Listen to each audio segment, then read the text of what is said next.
Welcome to Biology at Priyojit. Today we will dive into the genetic code and translation in prokaryotes, the molecular language that converts mRNA messages into the functional proteins. We will understand why the genetic code is degenerate, how the Wobble hypothesis allows flexibility in codon recognition, and then work step by step through the mechanism of translation in prokaryotic cells. By the end of this session, you will clearly see how nucleotides speak the language of amino acids with precision and efficiency. So, what is the mechanism of translation in prokaryotes? Translation is the fundamental process by which the genetic information present in mRNA or messenger RNA is used to synthesize a polypeptide chain or protein. It occurs in three main substages.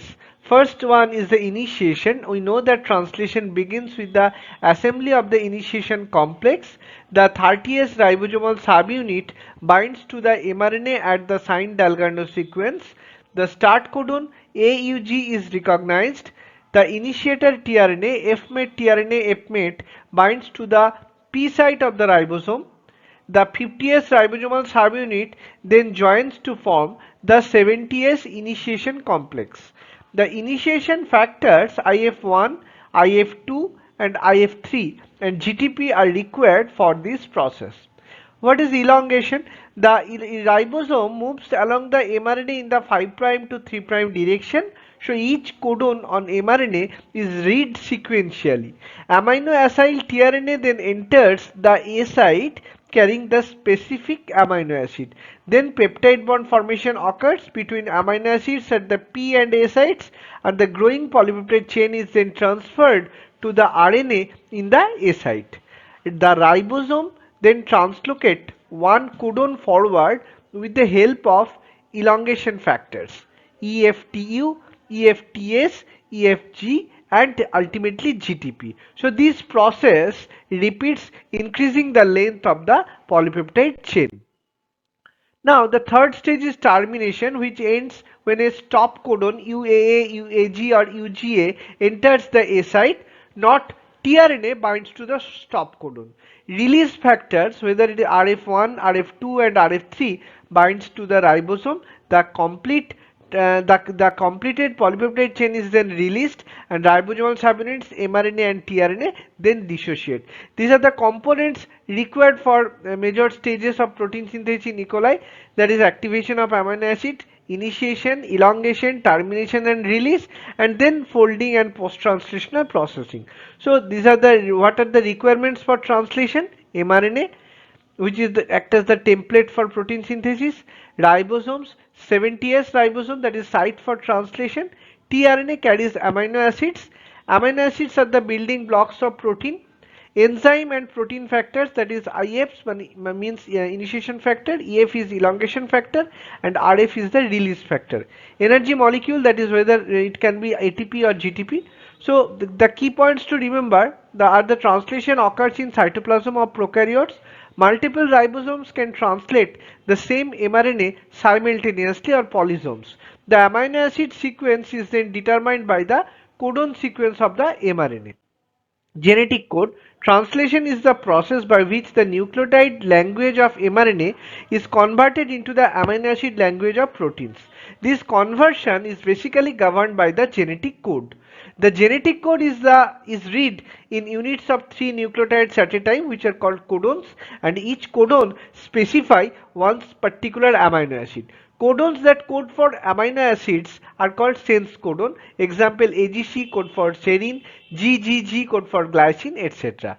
The codon AUG codes for methionine and act as the start codon. It initiates protein synthesis.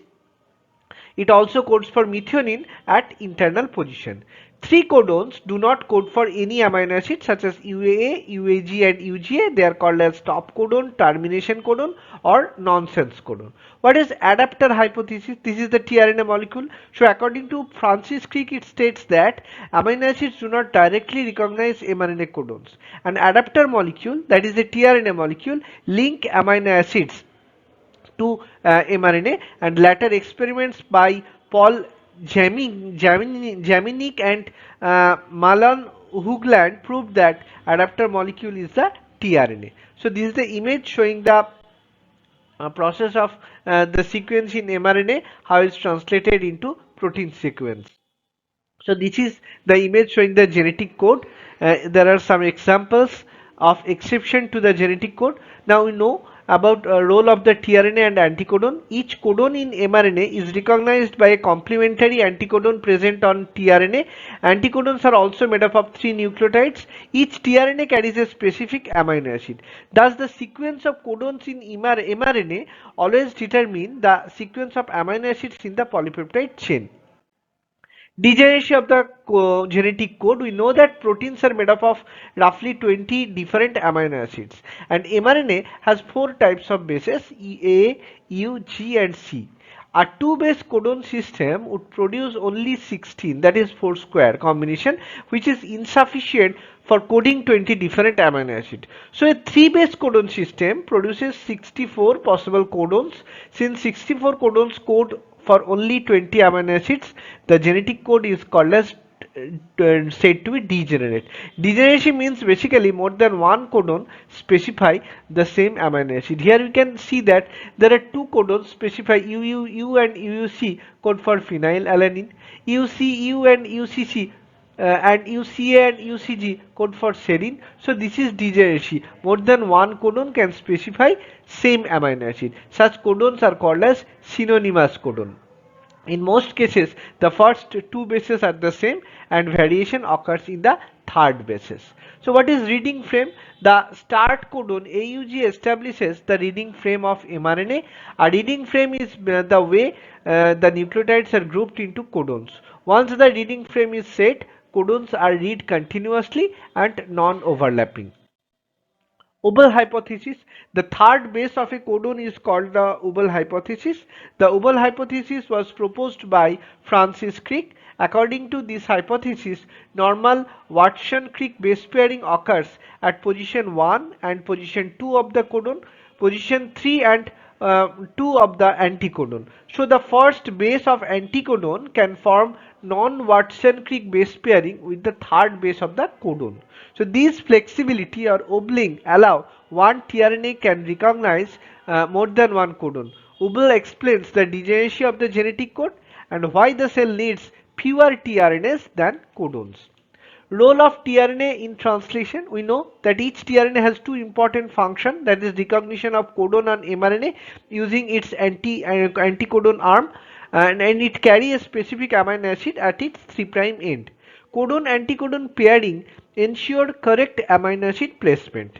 The amino acid is attached to the 3' CCA end of tRNA. For protein synthesis, the bond between tRNA anticodon site and tRNA acceptor site and amino acid must be broken, and a peptide bond must form between 2 adjacent amino acids. So ribosome, that is the site of protein synthesis, translation occurs on a large complex on it, that is the ribosome. It acts as a macromolecular platform where mRNA is read, tRNA binds and peptide bonds are formed. The prokaryotic ribosomes, there are only one type which is found in the cytoplasm, and that is 70S type. It made up of 2 subunits. 30S is the smaller subunit and 50S is the larger subunit. 30S contains 21 ribosomal protein and 16S rRNA. 50S subunits contain 34 ribosomal proteins, 23S rRNA and 5S rRNA. Together form 70S ribosome. Actually, Vedberg unit are not additive. So meaning of S or Vedberg unit, it represents sedimentation coefficient. It indicates how fast particles settle during centrifugation, and it is named after Theodore Vedberg. So prokaryotic ribosome is made up of 150S subunit, 5S rRNA and 23S rRNA are found in the 50S subunit, and small subunit which consists of 16S rRNA and 30 and there are 34 and 21 proteins in smaller subunit, and there are 34 proteins in larger subunits, and assembled ribosome is 70S, which contains total 55 protein and contains 16S rRNA, 5S rRNA and 23S rRNA. So what is fidelity of protein synthesis? Fidelity means accuracy or faithfulness. In protein synthesis, it refers to correct translation of codons into amino acids. High fidelity always ensure correct protein structure and function. Ribosome assembly in case of prokaryotes, rRNA and ribosomal proteins are synthesized in the cytoplasm, and assembly of 30S and 50S subunits occur in the cytoplasm. mRNA position and polypeptide exit. mRNA lies on the surface of the 30S subunit. Polypeptide chains exits through a channel in the 50S subunit. Two tRNA binding sites on ribosomes. It was two-site model was earlier proposed by James Watson in 1964, but 1981 Nerhaus, Steinbach and Reinberger proposed three-site model which contains A site for incoming amino acid tRNA, P site for peptidyl tRNA, and E site for exit of uncharged tRNA. So these are the E site, P site and A sites on the ribosome, and this is the structure of prokaryotic ribosome. Amino acid tRNA synthetase, it's the enzyme that attaches a correct or proper amino acid to specific tRNAs. Its reaction occurs in the cytosol. It requires ATP and Mg2 plus ions. Amino acid attached tRNAs are called charged tRNAs. Classes of amino acid tRNA synthetase. Class 1, it attaches amino acid to 2' OH of terminal nucleotide. Active site contains parallel beta pleated sheets. Interact with minor group of tRNA acceptor arm. Class 2 amino acid tRNA synthetase attach amino acid to 3' OH of terminal nucleotide. Its active site contains antiparallel beta pleated sheets. It interact with major groups of tRNA acceptor arm. Importance of tRNA charging. There are two essential requirements for protein synthesis, that is activation of amino acid for peptide bond formation, and second one is the linking of amino acid to mRNA information via tRNA. So both achieved by amino acid tRNA synthetase. It ensures accuracy and fidelity of translation. So this is the process of amino acid tRNA synthetase mediated translation process. What are the biochemical steps of protein synthesis in prokaryotes? Protein synthesis in prokaryotes occurs in 5 major stages. That is activation of amino acids and charging of tRNA, which is a two-step process, occurs in the cytosol, not on the ribosome. Activation of amino acids react with ATP. Amino acyl adenylate AMP intermediate is formed. The bond is formed between the alpha phosphate of ATP and carboxyl group of amino acid. Then beta and gamma phosphates of ATP are released as pyrophosphate. Its reaction requires Mg2 plus ions. Charging of tRNA. Activated amino acid is transferred to the tRNA. Amino acid attaches to the 2' OH or 3' OH group of terminal nucleotide. Terminal nucleotide is always adenine at the 3' end or CCA. Here enzyme involved amino acid tRNA synthetase. The amino acid tRNA complex is called charged tRNA. So this is the reaction showing the charging of tRNA when the tRNA bound with amino acid to form amino acid tRNA with the help of the enzyme amino acid tRNA synthetase. Here amino acid is attached with the ATP, that is acetylation of amino acid, acylation of amino acid. Here the tRNA is attached, then amino acid tRNA will be produced. That is the activation of amino acid and transfer of amino acid to tRNA. Codon anticodon interaction, it represents interaction between mRNA and tRNA. Anticodon of tRNA pairs with codon of mRNA. Specificity of amino acylation ensures correct amino acid is attached to correct tRNA. Ribosome controls the interaction so that only one codon or triplet is available for pairing at a time. It ensures high fidelity of translation. Initiation of translation, it requires an internal ribosome binding site on mRNA. Initiation complex forms directly at the start codon. Initiation factor, there are basically 3 initiation factors. IF1 blocks the A site, preventing premature tRNA entry. It induces conformational change. IF2 guides initiated tRNA to the P site, and IF3 prevents premature association of large and small ribosomal subunits. Key events in initiation. Small ribosomal subunit of 30S with IF3 binds to the signed Dalgarno sequence on mRNA. That is, sequence is 5' AGG AGGU 3', complementary sequence on 16S rRNA, that is 3' UCC CCA UCCU CCA 5'. Start codon usually AUG, sometimes it can be GUG or UUG recognized by Wobble. Initiator tRNA carries N-formyl methionine in case of prokaryotes. A formyl group is attached to the methionine to form N-formyl methionine. And FMate may be removed later, or the entire FMate may be removed. So tRNA FMate plus IF2 plus GTP bind to the start codon. Then tRNA FMate recognizes only the start codon. Internal AUG codons are read by a different tRNA, that is tRNA mate. 50S subunit then joins the complex. GTP hydrolysis releases initiation factors and 70S initiation complex is formed. Elongation stage. Elongation is regulated by elongation factors. The elongation factors in prokaryotes are EF1A, which is also known as EFTU, that brings amino acid tRNA to A site, EF1B, that is EFTS, that regenerate EF1A, and EF2, that is EFG, which is responsible for translocation. So there are ribosomal sites, P sites at the peptidyl site that hold initiator tRNA with growing polypeptide. A site, that is amino acyl site, accepts incoming charged tRNA, and E site is the exit site which releases uncharged tRNA. The steps of elongation are: charged tRNA enters A site with help of EF1A GTP, codon anticodon pairing is checked, 16S rRNA ensure correct pairing. Incorrect tRNA is rejected. Error rate is 1 mistake per 10,000 amino acids, that is 10 to the power minus 4. Peptidyl transferase catalyze peptide bond formation. Polypeptide is transferred from P site tRNA to A site tRNA. Peptidyl transferase activity is due to 23S rRNA. Ribosome here acts as ribozyme.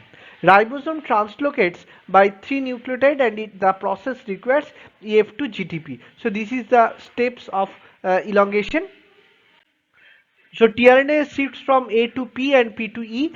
Deacylated tRNA exits via E site, and A site becomes free for next tRNA. Elongation continues until stop codon is reached.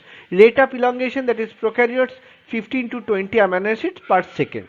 So what is the termination process? Termination of translation occurs when stop codon enters A site. That is, the stop codons can be UAA, UAG or UGA. Not tRNA recognizes stop codon, and it is recognized by release factors or RFs. So this is the image showing the basic process of translation, and the release factors are RF1 that recognizes UAA and UAG, RF2 recognizes UGA and UAA, and RF3 release factor releases RF1 and RF2. Peptide is then released from P site tRNA. Ribosome release factor enters P site and cause dissociation of the ribosomal subunits. Here is the image showing the basic process of translation. So in conclusion, we can say the genetic code provides the fundamental rules that translate mRNA into functional proteins. The degeneration of the code and the Wobble hypothesis together explain how cells achieve both accuracy and efficiency with a limited number of tRNAs. Translation in prokaryotes is highly coordinated process involving precise initiation, rapid elongation, and accurate termination on the ribosome. Understanding these molecular events help us appreciate how genetic information is faithfully converted into life-sustaining proteins. Keep exploring the elegant logic of molecular biology. Thank you.